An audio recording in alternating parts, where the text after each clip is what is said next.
La élite financiera divide sus opiniones. Por un lado, Larry Fink apuesta por mercados más estables de Europa y Asia, mientras que Jamie Dimon, de JP Morgan, apuesta directamente por quien tenga el ejército más fuerte sin tapujos. Y es que la carrera armamentística lleva a Europa a aceptar la desregulación del mercado de capitales y en Bruselas quieren aumentar la toma de riesgo para financiar al sector militar. Mientras tanto, ¿qué hay detrás de la crisis en Irán? ¿Una coartada para intervenir la Reserva Federal o algo peor? Luego del caos en Los Ángeles, donde solamente quedó un detenido en firme, los Estados Unidos y el mundo se preparan para un gran golpe de reseteo. Miren hasta el último minuto este valioso informe de Nicolás Martínez Laje y por supuesto apóyennos en patreon.com/Nicolás Moraz para que nuestro trabajo siga siendo posible. Adelante.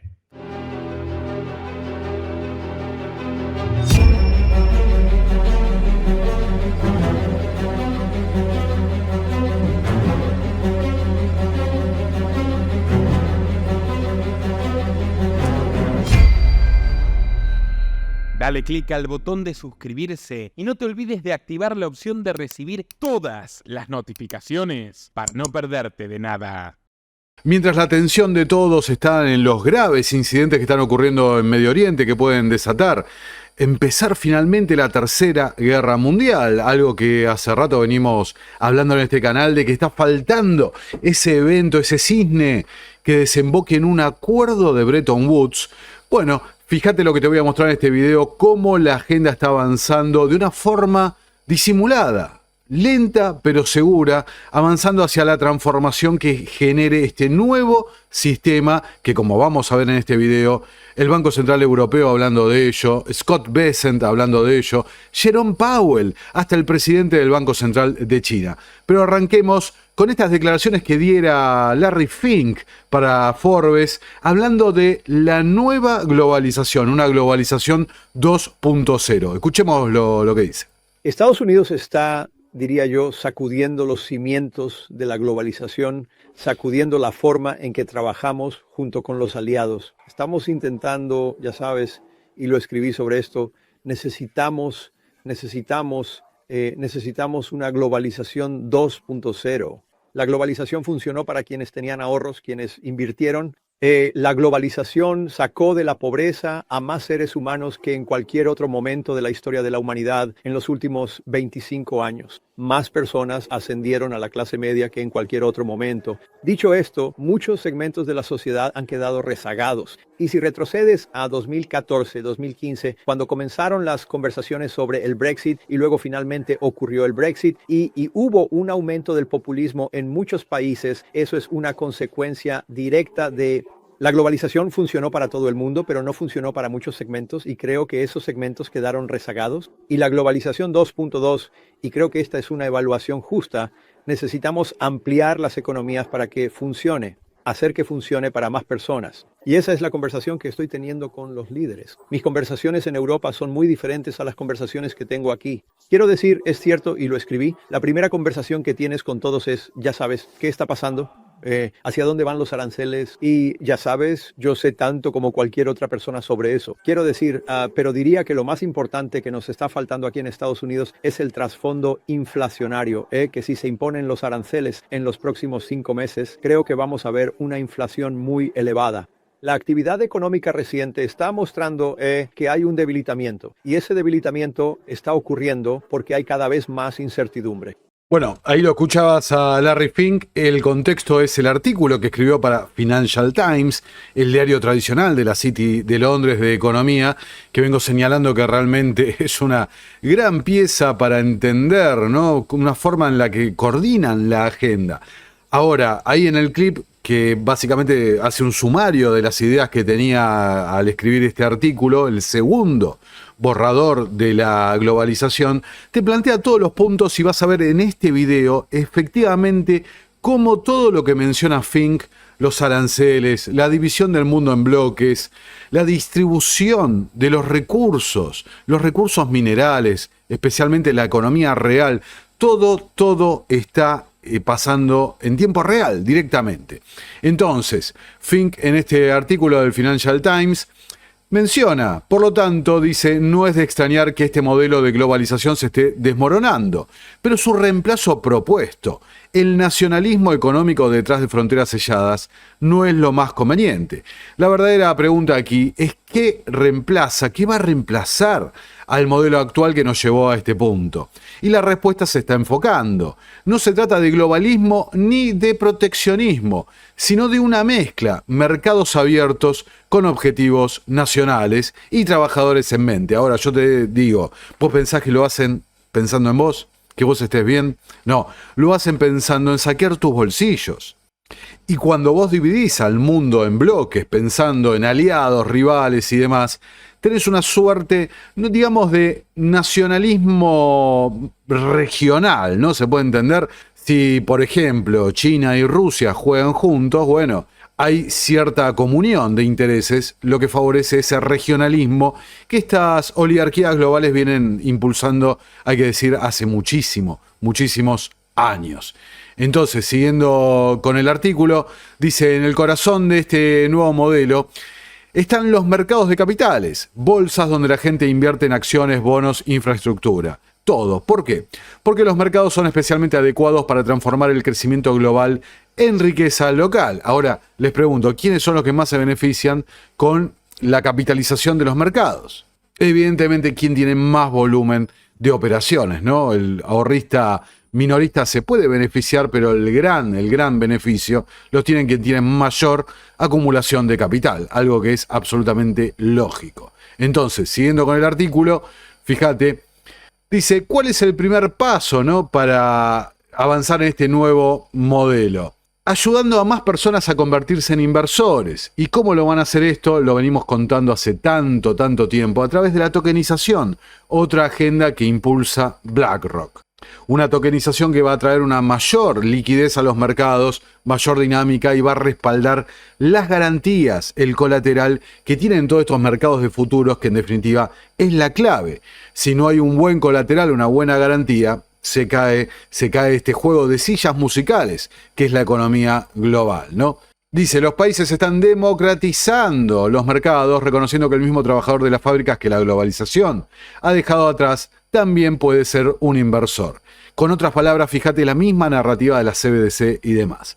Mientras tanto, los legisladores en Estados Unidos están sopesando un giro basado en el mercado de los bonos bebé. ¿De qué se trata esto? Y le voy a dedicar, ya lo vengo prometiendo hace una semana más o menos, un video específico, porque la legislación que está impulsando de presupuesto Donald Trump, esa que va a disparar el déficit, y algo vamos a ver un poco más adelante, incluye la creación de bonos para los recién nacidos, una suerte de cuentas de ahorro que, insisto, vamos a hacer un video especial, es la base para la CBDC estadounidense. Mientras que por orden ejecutiva te dicen no va a haber CBDC, están prohibidas y demás, bueno, fíjate que este caballo de Troya literalmente es lo que va a disparar la CBDC en los Estados Unidos. Ahora, parte clave de este artículo de Larry Fink, los europeos ahorran más de 3 veces más de sus ingresos que los estadounidenses, pero invierten mucho menos. ¿Qué significa esto? En Europa no hay consumo, no hay gasto. Hay lo que denominan estas élites un exceso de ahorro. ¿Qué significa exceso de ahorro? A ver, que la gente está reteniendo el dinero que se podrían llevar estos grandes capitales globales, ¿no? Inversores globales. Dice, sin embargo, el terreno en Europa está cambiando. Hay un impulso creciente para eliminar las barreras que frenan el capital. Permisos más rápidos, menos burocracia para la inteligencia artificial, un marco regulatorio único en lugar de 27 y, lo que es más importante, una verdadera unión de ahorros e inversiones. Entonces Fink, en esta suerte de nueva globalización que quiere proponer, marca el objetivo. La mirada está apuntado al ahorro europeo. Entonces, fíjate, no es casualidad, acá The Objective escribe, la Unión Europea deberá invertir 241.000 millones en energía nuclear hasta 2050, según Bruselas. ¿Esto por qué? Para que no quedarse atrás en el auge de esta nueva era tecnocrática que está ocurriendo, ¿no? Que en definitiva el nuevo modelo que va a reemplazar al actual, que señalaba Fink antes, es el modelo tecnocrático, a ver, como venimos diciendo hace años. Y acá está, después de un montón de tiempo de estar movilizando capital del bolsillo, movilizando capital del bolsillo del contribuyente para las renovables, ahora te dicen, no, mira, hay que empezar de vuelta. Ahora el capital lo tenés que movilizar para invertir en energía nuclear sostenible, que esto lo otro, para que no se muestre tanto la fachada.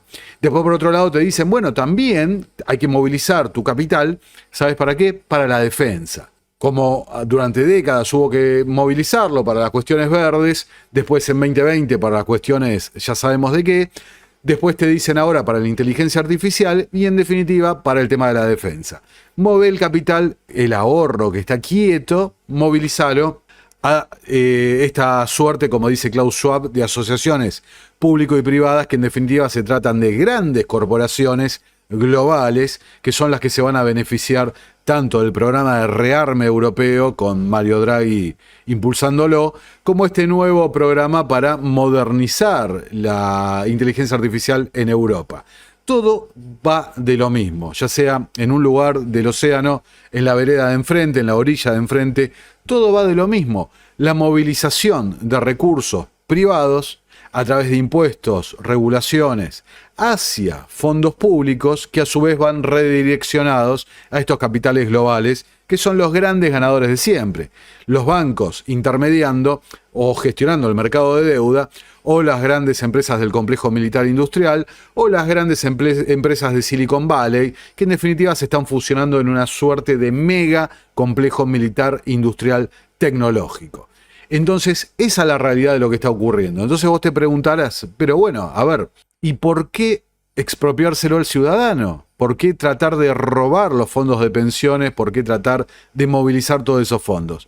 La respuesta tiene que ver también con algo que vamos a ver en este video, la deuda. La deuda está totalmente devocada, el sistema está cerca de ser reiniciado a nivel deuda, los bonos del Tesoro no son demandados de Estados Unidos, peligra la concentración. Bueno, la respuesta ya estaba planteada hace muchas décadas, lo mostramos, desde la década del 70. La regionalización, la competencia de monedas regionales, esta vez en el contexto de monedas nacionales con poder regional, y que sean, dicho coloquialmente, los mismos esclavos quienes salvan el sistema de esclavitud, ¿no? Entonces, fíjate, energía nuclear, después de años de otra narrativa, Estados Unidos insiste en que los países de la OTAN dediquen el 5% de su PBI en defensa. También es llamativo que ese número mágico, como en varias ocasiones son 800.000 millones de dólares, de euros, el número mágico del 5% del PIB, del PBI, ya sea en alocaciones de oro, ya sea en alocaciones de criptomonedas, de Bitcoin y demás. Bueno, ese es el número mágico. Y fíjate lo que dice Marco Rubio, no es una sugerencia, es un punto de partida para empezar a negociar. Entonces, ahí tenés. ¿Quiénes van a ser los beneficiados? Bueno, Reino Unido, Estados Unidos, las grandes tecnológicas. Negociaciones en Londres. Esto me quedó un poco atrasado, pero para remarcar un punto. Londres, que es el centro neurálgico de las finanzas internacionales, actúa de mediador, porque Londres canaliza tanto la deuda de Estados Unidos como la deuda de China. La verdad, hay que decirlo, es muy astuto el juego que hace la City de Londres, no el Reino Unido, la City de Londres. Pero hablemos de los aranceles, porque la situación en Medio Oriente ha dejado en el olvido, nuestra atención se ha enfocado, con la verdad, con justa razón, porque son muy graves los acontecimientos que están ocurriendo, pero se ha ido de la guerra comercial a una guerra en Medio Oriente. Fíjate lo que dice Caroline Leavitt respecto a las negociaciones de los aranceles. Escuchemos. Reuters informó que existe una carta que se pretende enviar a otros países, la cual les daría a estos países un plazo hasta el miércoles para presentar su mejor oferta en materia comercial. ¿Por qué la administración considera necesario enviar esta carta? Y tengo un seguimiento más sobre el tema comercial. ¿Puedo confirmar los méritos y contenido de la carta? La USTR envió esta carta a todos nuestros socios comerciales para recordarles que se acerca la fecha límite. El embajador Greer, el secretario Besson y el secretario Lutnick están en conversaciones con muchos de nuestros principales socios comerciales en todo el mundo. Sé que The Wall Street Journal ha cubierto esto bastante y sigue participando en esas discusiones. Esta carta fue para recordarles a estos países que se acerca la fecha límite, que el presidente espera buenos acuerdos y que estamos en camino para lograrlo. Eso quiero enfatizar. Bueno, entonces recuerdan que lo hemos mencionado, que se acerca ese plazo de 90 días que se autoimpuso la administración Trump. La realidad que no están avanzando.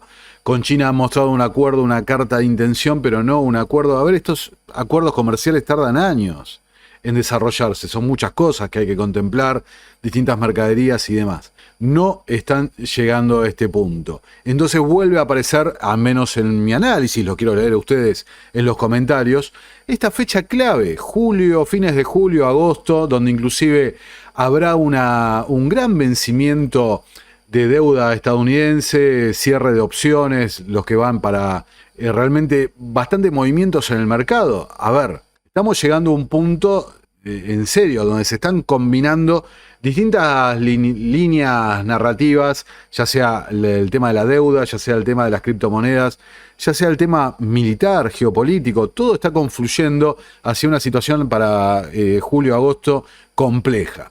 Bessent propone entonces extender la pausa arancelaria, la veíamos recién a Leavitt, diciéndole mandamos una carta para recordarles, se acerca el vencimiento, a ver, nadie está acordando con nosotros. Acá lo tenés a Bessent hablando en la Cámara de Representantes, en el Comité de Economía, ¿no? De Comercio, fíjate lo que decía. Él dio una respuesta que francamente fue muy confusa y difícil de entender. Estamos a menos de un mes del Día de la Liberación, parte 2. Muy pocos de los acuerdos comerciales han sido anunciados hasta ahora. Creo que la mayoría de la gente en el Congreso y en el mundo quisiera saber qué está pasando. ¿Debería Estados Unidos prepararse para un Día de la Liberación 2.0? ¿Deberíamos planear algo para el 9 de julio y el 2 de julio? Yo diría, como he dicho repetidamente, que hay 18 socios comerciales importantes. Estamos trabajando para lograr acuerdos con ellos y es muy probable que aquellos países que están negociando o bloques comerciales, como en el caso de la UE, que están negociando de buena fe, posterguemos la fecha para continuar las negociaciones de buena fe. Si alguien no está negociando, entonces no lo haremos. Señor presidente. Ahí lo tenés clarísimo a Bessent y ya, digamos, preparan, ¿no? Esta idea, esta noción de que probablemente haya un nuevo Día de la Liberación 2.0 o 2.5, ¿no? Porque la verdad ha tenido tantas idas y vueltas que hasta distintos medios han salido a trolear el tema. Pero todo esto favorece, insisto, a la agenda la supraagenda de estos intereses globales.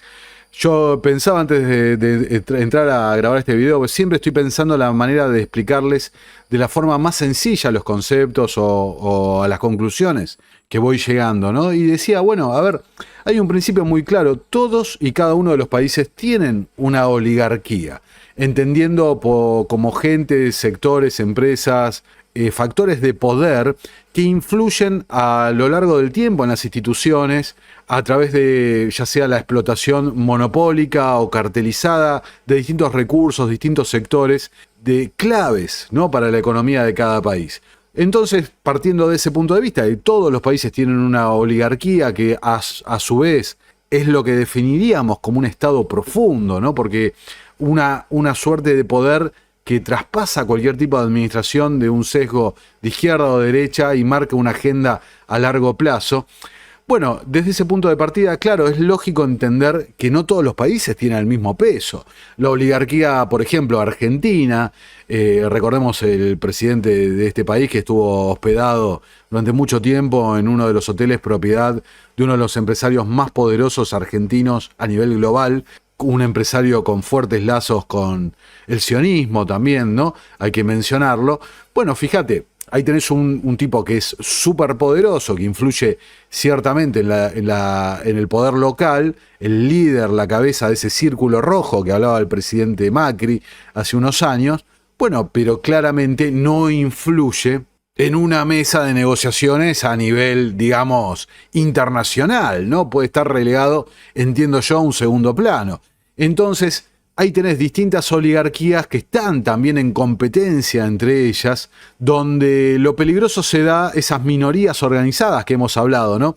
Lo peligroso se da cuando se alinean estos objetivos, donde digamos que parecería que están ciertamente mostrando, a ver, estamos alineados respecto al modelo tecnocrático, estamos alineados respecto al control de los recursos y a la vigilancia y demás. No estamos tan alineados en quién maneja los minerales críticos, donde ciertamente el control de esos minerales asegura, digamos, quién se va a sentar en la cabecera de una metafórica mesa para los próximos años por venir, ¿no? Entonces, en ese contexto, fíjate, Disclose TV, China elimina los aranceles a casi todos los productos de África, ya que ambos países critican las medidas comerciales de Estados Unidos, donde se muestra con este título dos aspectos que señalamos largo y tendido. Primero, China mostrándose como el futuro hegemón de una forma racional, de una forma diplomática. Ya hemos criticado largo y tendido lo que es verdaderamente el modelo tecnocrático impulsado por Jimmy Carter, por Zbigniew Brzezinski, David Rockefeller, ¿quién se me está olvidando? Henry Kissinger, algunos nombres que se repiten, inclusive con los tech bros actuales, ¿no? Fíjense la asociación entre Eric Schmidt de Google y Henry Kissinger. Entonces ahí tenés la regionalización, este hegemón, por otro lado, líder de este nuevo sistema, mostrando una suerte de pragmatismo, pacificación y demás. Algo que se ve reflejado, fíjate acá, Financial Times, los inversores se alejan de los mercados estadounidenses.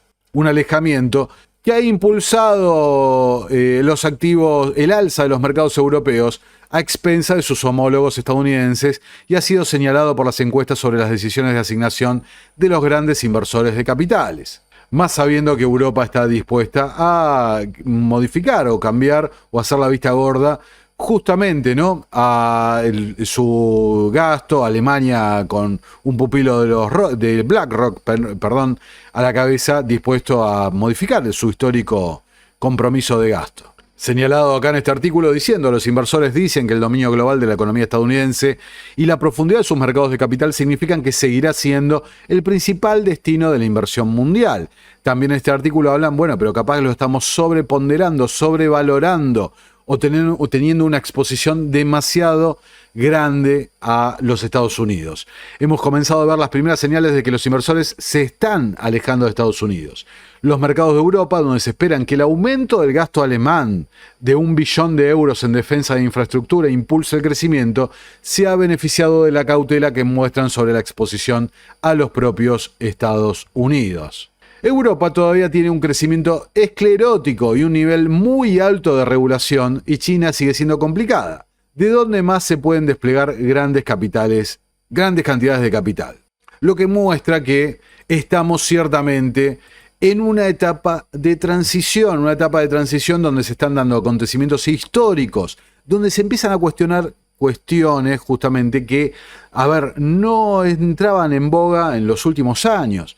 Y yo insisto en algo, esto es para interés de estos poderes globales, estos poderes que tienen interés mucho más allá de las fronteras nacionales, aunque promuevan y financien candidatos populistas y nacionalistas en sus países, como es el propio caso de Donald Trump.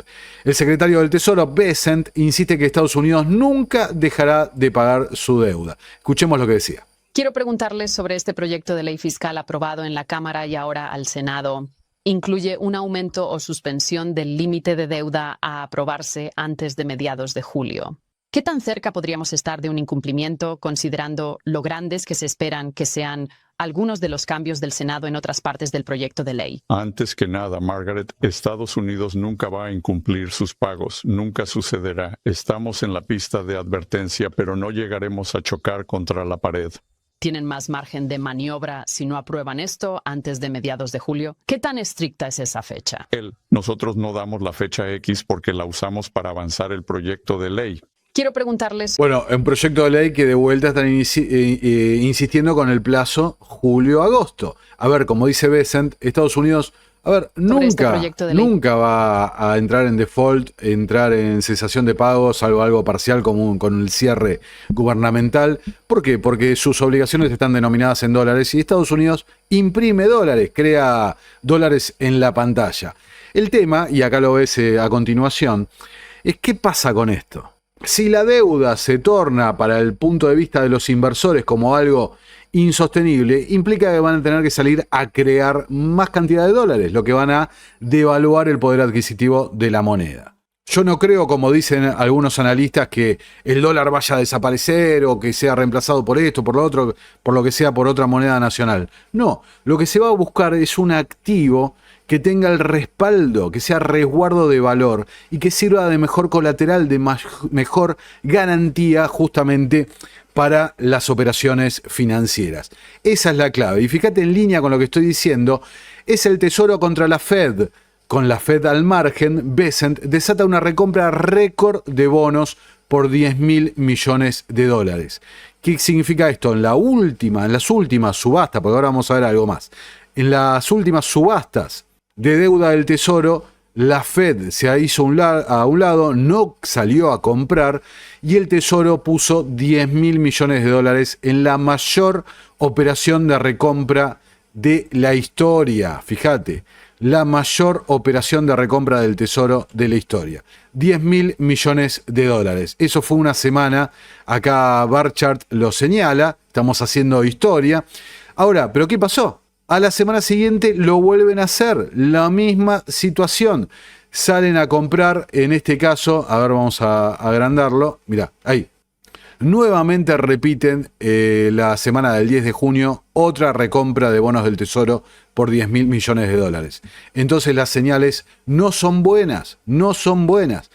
Hay una señal de que no hay una demanda de inversores por esta deuda del Tesoro. Los inversores extranjeros, ya lo hemos contado, se han ido a mercados asiáticos previendo una devaluación del dólar, lo que significa una sobrevaluación de otras monedas, ¿no? En relación con el dólar, relativo al dólar. Entonces, si se espera que en Europa salga a emitir, si se espera que las monedas asiáticas levanten su valoración, bueno, acá tenés la confirmación de que no hay una verdadera demanda por los bonos del Tesoro estadounidenses, lo que es una situación realmente seria para la economía global. Escuchá a Jerome Powell hablando del no recorte de tasas de tipos de la Reserva Federal esta semana. En esta reunión, así que esas cosas probablemente avanzan lentamente. Creo que si miras lo que está pasando aquí desde marzo, ves un crecimiento un poco más lento, solo un pequeño aumento, 1/10 de punto en el desempleo, y ves que la inflación sube 3 décimas. Por cierto, fue un movimiento similar de diciembre a marzo. Eso es lo que ves. Ves los efectos de los aranceles. Creo que en abril, después de la reunión de marzo, supimos que era probable que los aranceles fueran mucho más altos, y desde entonces las estimaciones de dónde estarán los aranceles han bajado, aunque siguen en un nivel elevado. Nos estamos adaptando en tiempo real y lo que ves es una acumulación de evaluaciones individuales. Pero ves... En esta Bueno, ahí lo escuchabas a Powell relacionando directamente la política arancelaria de Trump con el aumento, el descontrol de la inflación. A ver, punto número 1. Hemos mostrado acá algún video de Milton Friedman señalando, a ver, en los 80 cuando también había problemas arancelarios, los aranceles no generan inflación. Los aranceles pueden generar el aumento de determinados bienes y servicios, pero la inflación es justamente la depreciación de la moneda a nivel general respecto a toda la economía. El aumento de precios de toda la economía, lo que implica la devaluación de esa moneda. Entonces, fíjate lo que decía Fink al principio. Es mucho más probable que la inflación que no esté controlada en los Estados Unidos, ni en Europa, ni en el resto del mundo, como veremos en los próximos meses, porque hay un rezago, un retardo en el que se vea justamente estos movimientos monetarios impactados en la inflación. A ver, creo que influye mucho más el Tesoro imprimiendo, generando 20.000 millones de dólares para recompra de títulos, poniéndolos en el mercado, significa en el bolsillo minorista, en el mercado justamente en el circuito minorista económico, yendo al bolsillo de los BlackRocks o los JP Morgan del mundo, que son los tenedores de deuda.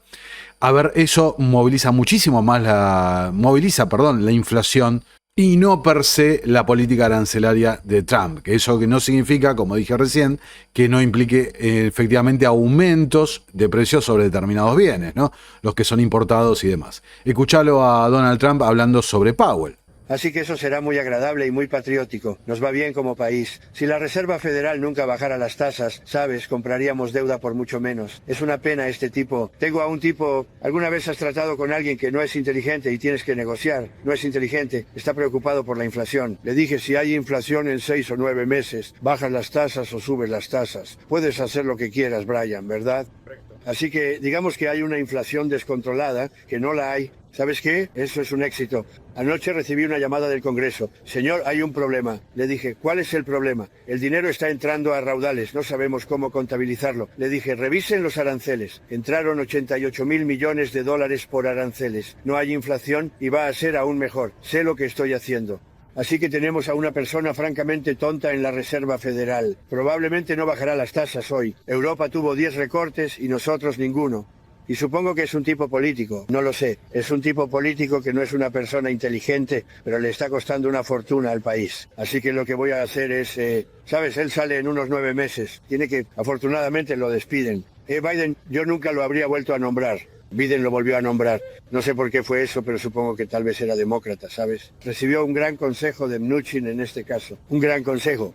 Pero ha hecho un mal trabajo. Así que no tenemos inflación, solo tenemos éxito. Y me gustaría ver que las tasas de interés bajen. Ahora... Bueno, ahí tenés 20.000 millones de dólares a dónde fueron, ¿no? De los aranceles a la recompra de bonos de deuda. Y la confirmación en las palabras de Trump Así que eso será de que todo está supeditado, todo es una cuestión de deuda, no es una cuestión de nacionalismo, de fábricas y demás. Todo gira en base a eso. Vos fíjate. Cuando suspendió los aranceles al principio, ¿por qué fue? Se le iba al demonio el mercado de deuda. Ahora te lo dice abiertamente, necesitamos que bajen los tipos de interés para renovar la deuda. El problema es que el interés pasa por otro lugar. Entonces, fíjate, esto hoy mismo, apenas entro a grabar, Trump dice que tal vez intentará despedir al jefe de la Fed, a Jerome Powell. Dijo en una publicación en Truth Social, solo tal vez tendré que cambiar de opinión sobre despedirlo, pero a pesar de todo su mandato termina pronto. Recordemos que Powell fue nombrado por Trump, como decía en el audio anterior. A ver, dentro de ese contexto donde los inversores globales se preocupan justamente por el resguardo del valor del dólar, y la verdad que insistir con estas declaraciones de intervenir en la Reserva Federal realmente no suma absolutamente nada, como tampoco suma a esta suerte de idea. Recordemos que la Reserva Federal, por la Corte Suprema, o sea, Trump vuelve a insistir con esta idea de despedir a Powell, luego de que la Corte Suprema validara con un fallo que puede despedir a empleados federales. Sin embargo, hizo un paréntesis, una aclaración fenomenal la Corte sobre la Reserva Federal. Dijo que es una entidad cuasi privada, lo que lo exime a Powell de poder ser despedido por el presidente. Todo metido en el contexto de las ideas que señalamos de Curtis Yarvin y Peter Thiel detrás de probar los límites del poder ejecutivo, socavando el modelo actual democrático en favor de un modelo tecnocrático. Y sumando a eso, un tribunal de apelaciones también extiende la orden que le permite a Trump desplegar a la Guardia Nacional en Los Ángeles, algo que tomó la administración ciertamente como un éxito, realmente una victoria, pero todo va de lo mismo, los límites del poder ejecutivo. Acá The Intercept señala a las tropas desplegadas en Los Ángeles han hecho precisamente una cosa, dice el Pentágono. Vos fíjate, los Marines desplegados, 700 Marines detuvieron a una sola persona. Entonces se pregunta este medio, ¿vale la pena? 134 millones de dólares en gastos y una crisis política y constitucional, ¿para qué? ¿Para el arresto de una sola persona? Bueno, tiene que ver con eso. ¿Cuáles son los límites del Poder Ejecutivo? El Poder Ejecutivo puede intervenir la Guardia Nacional, tomar el control y desplegarla en el terreno de un Estado. Bueno, ahí una corte de apelaciones le ha dicho provisoriamente que sí. El Senado, por otra parte, finalmente aprueba el proyecto Genius, que da un marco de legislación, de regulación, de certeza al mercado criptográfico en los Estados Unidos. Fíjate lo que dice Zero Hedge. Con este proyecto de ley, Estados Unidos está un paso más cerca de convertirse en el líder mundial de las criptomonedas. Una vez que la ley Genius sea ley, las empresas de todos los tamaños y los estadounidenses de todo el país podrán liquidar los pagos casi instantáneamente en lugar de esperar días o a veces incluso semanas, señala el senador Haggerty, que se ha convertido en el rostro visible de este proyecto. Y dice, en el caso de que las stablecoins sean reconocidas en un marco regulatorio de Estados Unidos, podría abrir las compuertas para que las empresas emitan sus propios tokens. Apple, Google, la plataforma de redes sociales X de Elon Musk, ya lo hemos visto que quiere convertirse en una suerte de Alibaba estadounidense, están investigando el asunto en medio del debate sobre la ley Genius, ¿no? Y nuevamente, en este caso Scott Bessent señalando que esto le va a dar demanda sobre los bonos del Tesoro. Acá en el Congreso está el senador John Trump, menciona al respecto, fíjate. Señor presidente, una cantidad significativa de estadounidenses interactúa con criptomonedas, incluidos quienes usan stablecoins. También personas y empresas en el mundo acceden al dólar estadounidense usando stablecoins respaldadas por dólares. Señor presidente, las stablecoins son una innovación financiera relativamente reciente, pero se han popularizado rápidamente. Ofrecen pagos sencillos con la velocidad y seguridad de la cadena de bloques y la estabilidad y facilidad de uso del billete de dólar. Actualmente hay cerca de $250 billion en stablecoins en circulación. Se dice que instituciones financieras tradicionales consideran ingresar al negocio de las stablecoins. Empresas como Uber y Airbnb, según se informa, exploran integrarlas en sus negocios. Señor presidente, está claro que las criptomonedas han llegado para quedarse y es momento de incorporarlas al ámbito principal. Aprobar la ley Genius es un buen primer paso. Llegó el momento, ¿no? Incorporarlos al mainstream, a las criptomonedas, después de la política durante tantos años se opuso, pero llegó la hora de activar el reset, el reinicio de la deuda. Las criptomonedas, recordemos, a través de esta ley Genius, las empresas emisoras van a tener que respaldar sus depósitos con sus emisiones, con activos ponderados, activos seguros. Número 1, los bonos del Tesoro estadounidense. Bonos del Tesoro que, como es deuda, tiene un interés agregado a ese bono, ¿no? El bono tiene un interés que paga, lo que en cierta manera va a convertir a los bonos en una suerte, a las criptomonedas, en un derivado de esos bonos, ¿no? La idea, todo el tema gira en base a la deuda, ¿no? Acá lo tenés a Bessent, justamente, un mercado fuerte de monedas estables implica un mayor apetito del sector privado por los bonos gubernamentales, lo que en última instancia reduce los costos de endeudamiento y alivia la deuda nacional, ¿no? Ahí lo tenés a Bessent, te lo dicen con todas las letras, ¿no? Y ahí ilustrado este post de Whale Keeps con USDC y Tether, ¿no? BlackRock y el sistema offshore británico.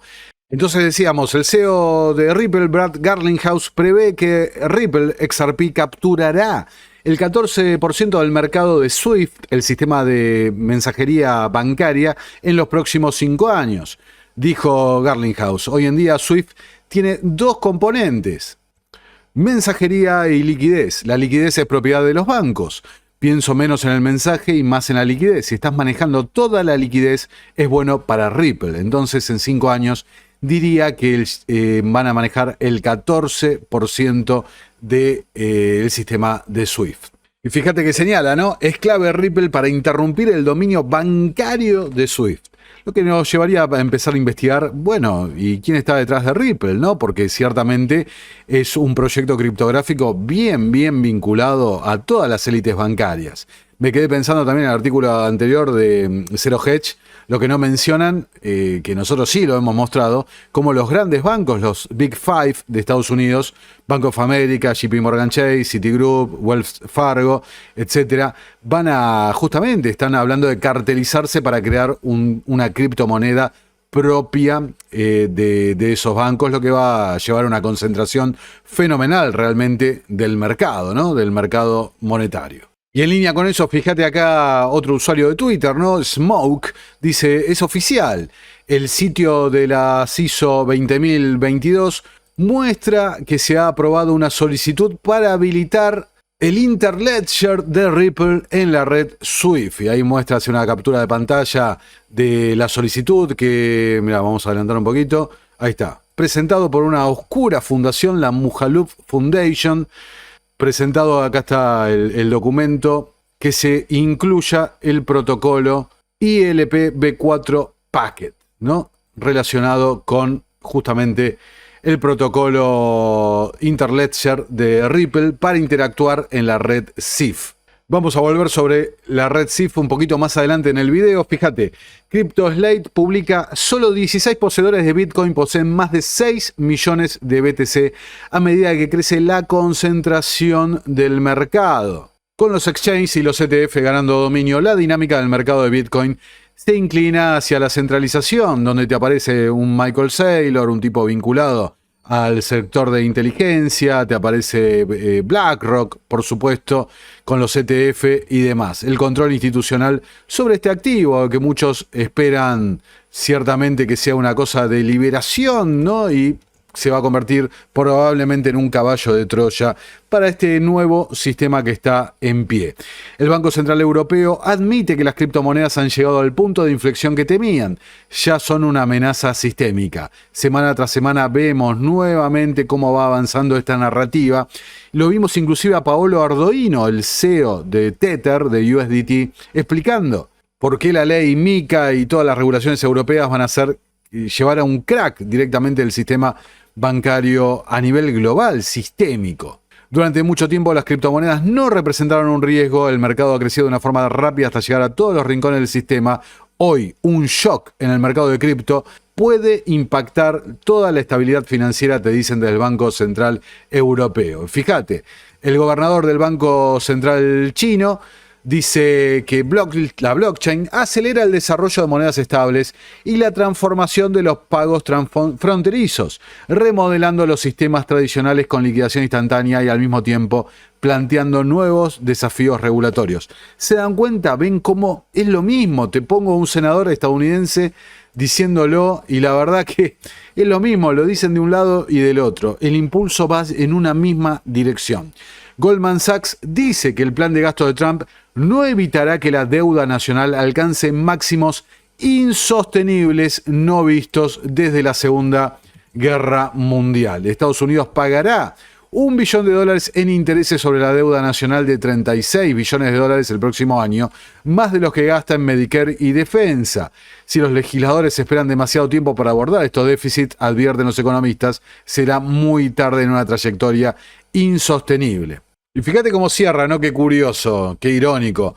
Dice, los políticos también se enfrentarían a la tentación de imprimir mucho más dinero para pagar las facturas del gobierno. O, como dije al principio del video, generar crisis globales o situaciones en las que justificadamente con el consentimiento de los gobernados extraigan del bolsillo de los contribuyentes ese dinero, ¿no?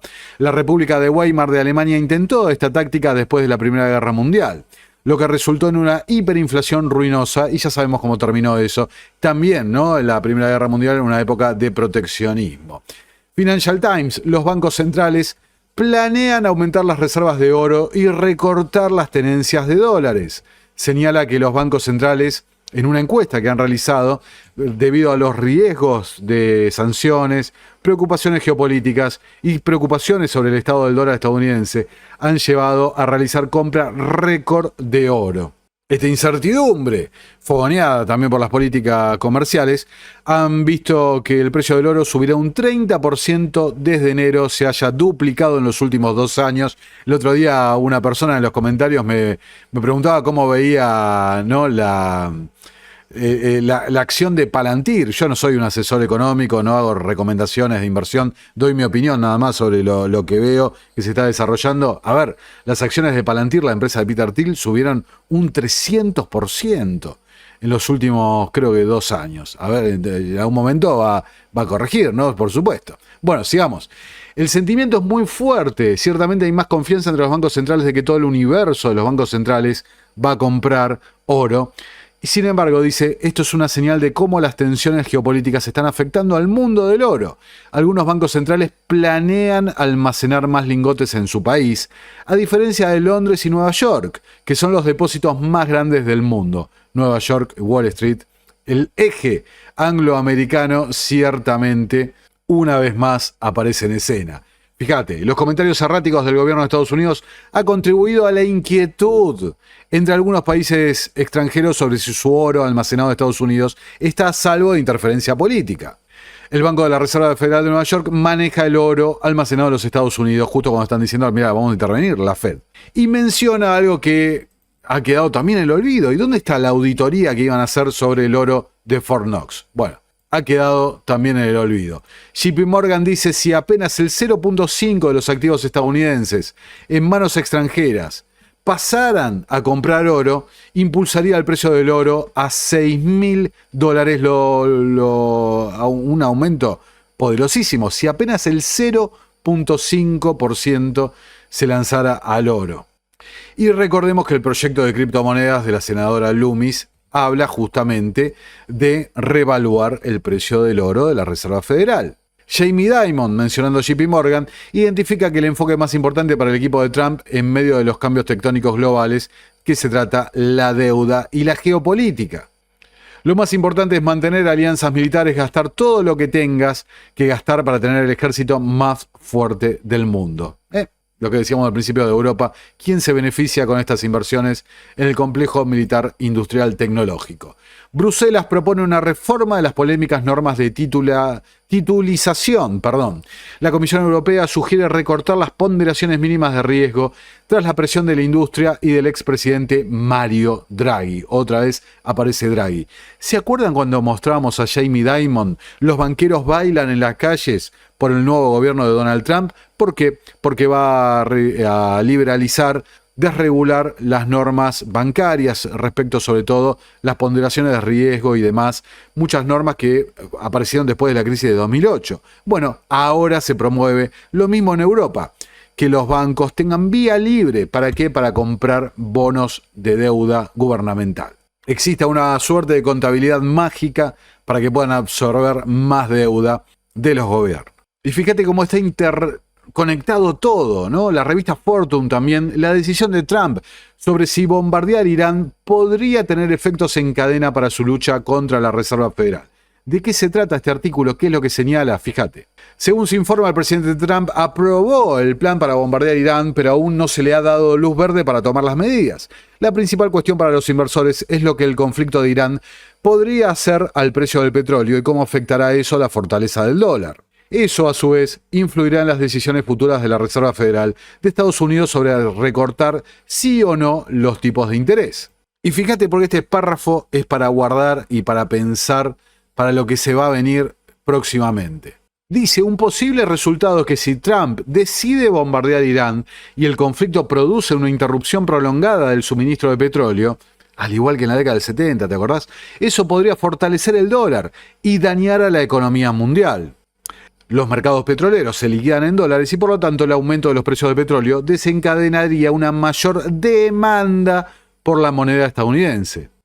Esos dos factores, la debilidad económica pero la fortaleza del dólar, podría empujar a la Fed a hacer los recortes de tipos de interés que Trump quiere, lo que lo ayudaría, fíjate, a renovar la deuda, los brutales vencimientos que tiene, a un tipo de interés más bajo. Todo mientras la gente, la percepción, la opinión pública no apunta verdaderamente a los que están, fíjate, detrás de todo este gran teatro, este gran circo. Por supuesto que hay otros motivos energéticos y demás sobre la reconfiguración de Medio Oriente, con los acuerdos de Abraham más adelante en el horizonte, pero acá tenés un argumento, un interés, un incentivo no mencionado para de vuelta llevar al mundo a la guerra, lo que desembocaría en ¿qué? En un acuerdo de Mar-a-Lago o un Bretton Woods 2.5, ¿no? Este es el punto, el enfoque que nadie trata realmente sobre lo que está ocurriendo en Medio Oriente y cómo le conviene a las finanzas globales que esto ocurra. Acá lo tenés a Jerome Powell hablando de los acuerdos de Bretton Woods. Escucha. Había surgido de la Segunda Guerra Mundial como superpotencia económica global. El acuerdo de Bretton Woods colocó a Estados Unidos y la Reserva Federal en posición central dentro de la economía mundial. Nuestra misión entonces, como ahora, era servir al pueblo estadounidense. En ese momento era evidente que la Reserva Federal necesitaba mejor conocimiento de los acontecimientos globales para cumplir los objetivos de nuestro doble mandato. Un memorando de 1948 que proponía crear la división afirmaba: Los problemas de economía y finanzas internacionales se han vuelto más grandes, complejos y significativos en los últimos años, y nuestras relaciones económicas exteriores, sin duda, seguirán dando lugar a cuestiones de primera magnitud. Esa es una de esas raras previsiones económicas que resultó ser totalmente acertada. 75 años después, sigue siendo clave que la Reserva Federal comprenda las políticas y prácticas de otros gobiernos y bancos centrales, así como sus implicaciones para la economía estadounidense y los mercados financieros. La política cambiaria está ahora en manos del Departamento del Tesoro de Estados Unidos. Sin embargo, el fin de la era de Bretton Woods en los años 70 cambió fundamentalmente la manera en que se lleva a cabo la política monetaria, pues los responsables debían comprender los efectos de los posibles movimientos más volátiles del dólar estadounidense sobre las familias y empresas estadounidenses. Comprender el comercio global y los movimientos de capital ha cobrado mayor importancia desde 1950, como vimos durante la pandemia. Es increíble, pero prestando atención te cuentan todo. Porque vos fíjate una cosa. Dice, el aumento ante una disrupción en el mercado de petróleo, que puede desencadenar esta guerra en Medio Oriente, aumenta el precio del petróleo, la economía global se convierte, va a haber una llamarada inflacionaria en la economía real, va a haber también grandes problemas en la cadena de suministro. Bueno, aumenta el precio del petróleo, lo que genera una demanda extra por el dólar estadounidense, lo que le va a aumentar su valor. ¿Por qué genera una demanda extra? Por el sistema de petrodólares. Ahora, la parte que cuenta muy poco de este sistema de petrodólares es que también está pactado el reciclaje de los dólares que reciben los países árabes, que justamente para no tener papelitos que se devalúan, los reinvierten en Wall Street en bonos del Tesoro estadounidense. Casi me trae a la memoria Stephen Miller, el presidente del Consejo de Asesores Económicos de Trump, que mencionaba, ¿no? El acuerdo de Mar-a-Lago se va a hacer por las buenas o por las malas. ¿Será por las malas detonar una guerra, la Tercera Guerra Mundial? Atención con esto, ¿no? Entonces fíjate, muy rápido esto. El duro reclamo del Vaticano al FMI ante una posible crisis de deuda del centro espiritual del mundo occidental, el Vaticano. Recordemos que es un Estado, separemos la religión de la institución. Dice, una comisión creada por el Papa Francisco, impulsada por León XIV, analiza la crisis de deuda actual, pidió que los acreedores revisen sus políticas para evitar la presión sobre los países en desarrollo e hizo pedidos explícitos al FMI, en particular de que no dé préstamos políticos, y también habló de la reestructuración de estas entidades globales. ¿Se acuerdan? La conferencia de Macron por una nueva arquitectura económica mundial, la reingeniería de las instituciones de Bretton Woods, el centro espiritual te lo pide, ¿no? También lo mismo. Bessent, representando al centro político, podemos decir, Estados Unidos, pide la reforma de las instituciones de Bretton Woods. Y Londres, el centro financiero, pide la reforma de las instituciones de Bretton Woods. ¿Para qué? Para movilizar capital del bolsillo de la gente a estos muchachos y asegurarse el control total sobre las finanzas, las materias primas y demás. El Banco Central Europeo, fíjate con Christine Lagarde, que próximamente será la presidente del Foro Económico Mundial, como reveló Klaus Schwab, que está pactado, anuncia la llegada de un nuevo orden económico y el momento de cambiar el euro para llevarlo a lo más alto, refiriéndose al euro global. A ver, elípticamente, fíjate, a un euro digital. También en un artículo que escribió para Financial Times, Christine Lagarde defiende que ha llegado el momento del euro global, un instante clave en el que la eurozona debe agarrar al toro por los cuernos y acometer reformas profundas que afiancen la relevancia internacional del euro. Esto exige cambiar el propio euro, el euro digital, las reglas y funcionamiento de la eurozona, las reglas fiscales con el gasto militar, reforzar los tres pilares esenciales: credibilidad geopolítica, fortaleza económica e integridad institucional y centralización, ¿no? Para que la moneda europea gane peso en los mercados, reduzca su vulnerabilidad y aumente la soberanía del continente. Atención, en un mundo cada vez más multipolar. Estamos presenciando un profundo cambio en el orden global. Los mercados abiertos y las normas multilaterales se están fracturando. E incluso el papel dominante del dólar estadounidense, piedra angular del sistema, ya no es seguro. El proteccionismo, el pensamiento de suma cero y las competencias de poder bilateral están ocupando su lugar. La incertidumbre está perjudicando la economía europea, profundamente integrada en el sistema comercial mundial, con 30 millones de empleos en juego. Y señala, el mercado único es obligatorio. Para que el euro gane prestigio, Europa debe tomar medidas decisivas completando el mercado único, reduciendo las cargas regulatorias y construyendo una sólida unión de mercados de capitales. La regionalización. Las industrias estratégicas como la tecnología verde y la defensa deben recibir apoyo mediante políticas coordinadas a nivel de la Unión Europea. La financiación conjunta de bienes públicos como la defensa podría generar activos más seguros. Bonos militares. En tercer lugar, la confianza de los inversores en una moneda está en última instancia ligada a la solidez de las instituciones, donde se refiere a la concentración y a la cesión de soberanía de los países como parte de la zona euro. No deja de sorprenderme entonces la unidad de la agenda. Fíjate, el jefe del Banco Central de China espera un nuevo orden monetario. Esto en serio, ¿eh? No son fake news, son todos los mismos, todos los actores, los rivales, llamando a lo mismo. Y acá te lo venimos diciendo hace 5 años desde este espacio. Acá lo tenés, con todas las palabras, todo dicho como quieren ejecutar el plan. El gobernador del Banco Central de China ha dicho que espera que surja un nuevo orden monetario después de décadas de dominio del dólar estadounidense, lo mismo que dice Lagarde, con el renminbi compitiendo en un sistema monetario internacional multipolar. Hablando en Shanghái, con fuerte influencia de Londres, Shanghái, señaló, en el futuro el sistema monetario global puede seguir evolucionando hacia un patrón en el que unas pocas monedas soberanas coexistan, compitan entre sí y se controlen y equilibren entre sí. Y todo esto, agrego yo, a ver qué, respaldado por el derecho especial de giro del FMI, bonos del derecho especial de giro que va a ser canasta de estas monedas. El renminbi, señaló, es la segunda moneda de financiación comercial más grande del mundo y la tercera moneda de pago más grande. Sus comentarios se produjeron un día después de Christine Lagarde, presidenta del Banco Central Europeo, dijera lo que acabamos de ver, lo que muestra una y otra vez la coordinación entre los bancos centrales, la coordinación entre las élites. Y por eso insisto en la importancia de leer estos medios, porque es raro que los medios mainstream, ya sea de izquierda o derecha, te cuenten estas historias. Pero acá lo tenés de una forma clarísima y traído todo para vos.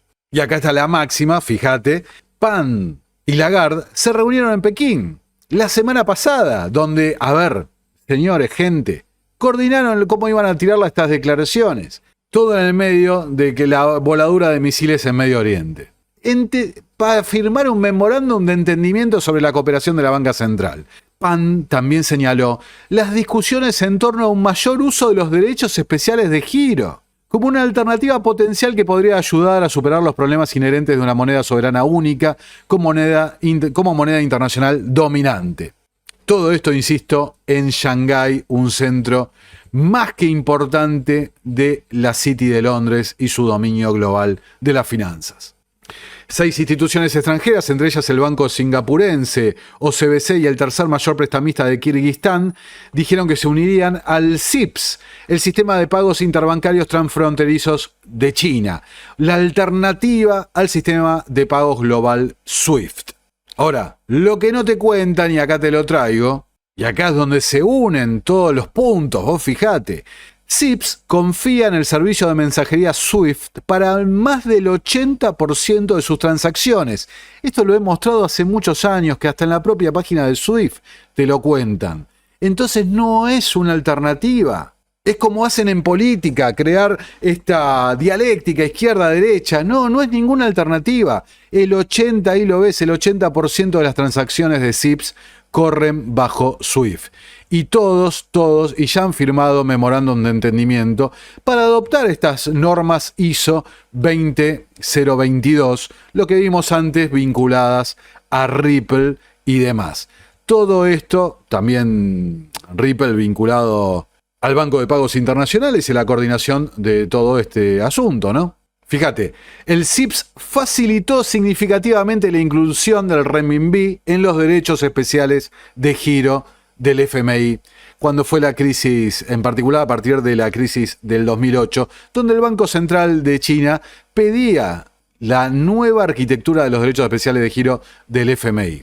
Entonces acá CoinTribune, China apuesta por el yuan digital para contrarrestar la hegemonía del dólar. Hubo un tiempo no muy lejano, dicen que Donald Trump tronaba a todo país que se atreviera a construir un futuro sin el dólar, sería castigado por una avalancha de aranceles. Y señala, China utiliza el yuan digital para remodelar el sistema financiero global, promoviendo un sistema monetario multipolar, reduciendo la dependencia del dólar. El yuan digital, el ESNI, ha sido adoptado por más de 261 millones de usuarios en China, no voluntariamente, no te queda otra, digamos, para actividades cotidianas como transporte, salarios e impuestos, y no requiere cuentas bancarias. Atención, porque esto de que no requiere cuentas bancarias está muy vinculado a lo que les dije de las cuentas para recién nacidos que está impulsando Trump.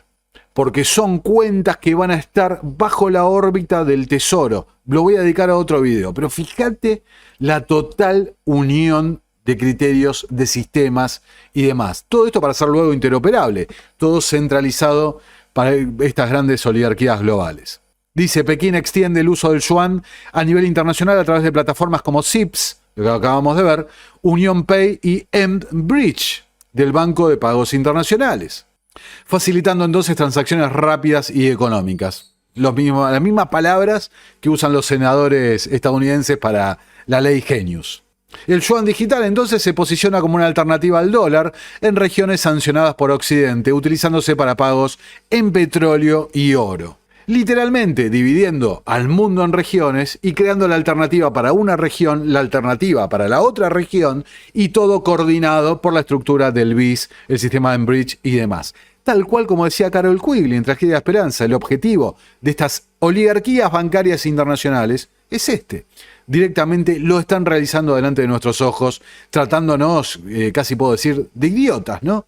A la mayor parte de la masa dormida que no llega, no accede a esta información, ni le interesa tampoco. Y esto es lo que nos muestra la total conexión y coordinación de esta gente. Fíjate, acá tengo una funcionaria de SWIFT hablando justamente de la ISO 20022. Escuchá. Además de ofrecer una mejor experiencia de cliente de extremo a extremo, los pagos sin fricciones también ayudan a que los bancos miembros de SWIFT sean más eficientes como comunidad, minimizando excepciones e investigaciones costosas, lo que nos permite competir mejor en costos con nuevos participantes y redes de circuito cerrado. Permitir que los bancos miembros aprovechen la red global abierta, fortaleza de SWIFT, con orquestación de pagos más controlada, respaldada por los datos estructurados y enriquecidos del formato ISO 2022, abre aún más oportunidades para que los bancos estadounidenses ofrezcan productos y servicios de valor añadido a nuestros clientes.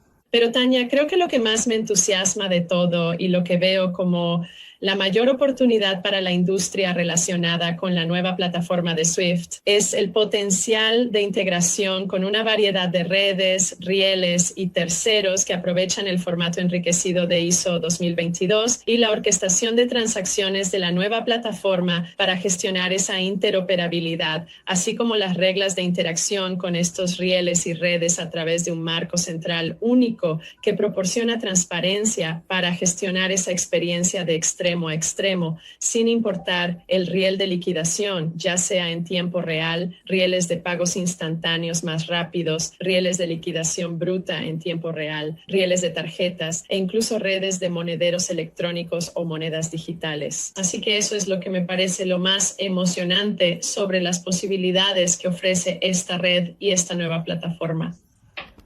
Bueno, ahí lo escuchabas, integración, concentración y demás. SWIFT, recordemos, fundado en Bruselas, la Sociedad para las Telecomunicaciones Financieras Interbancarias Mundiales, una parte clave de esto que estamos hablando de las políticas de sanciones y demás que lleva adelante los Estados Unidos.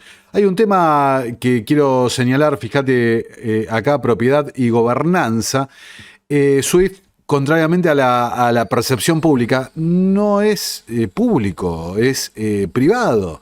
No tiene un solo dueño, sino que los bancos participantes del sistema SWIFT son los que lo dirigen, ¿no? Y fíjate esto, para que nos hagamos una idea de los nombres. En mayo de 2024, los miembros del Consejo de Administración de la red SWIFT eran JP Morgan Chase, Lloyds Bank, Bank of China, BNP Paribas, BPCE, Citi, Clearstream, Commerzbank, la Commonwealth de Australia, Deutsche Bank, Euroclear, First Brand, HSBC, ING, etcétera, etcétera. Bueno, ahí lo pueden ver los demás, ¿no? Santander, Credit Suisse y demás, ¿no? Estos realmente son los poderes que controlan todo, controlan toda la situación. Una y otra vez, fíjense a lo largo de los años cómo llegamos a los mismos nombres y finalmente se realizó hace poquitos días la reunión del grupo Bilderberg. Recordemos que Peter Thiel, uno de los principales financistas de Donald Trump, es parte del comité ejecutivo. Fíjate los temas de discusión.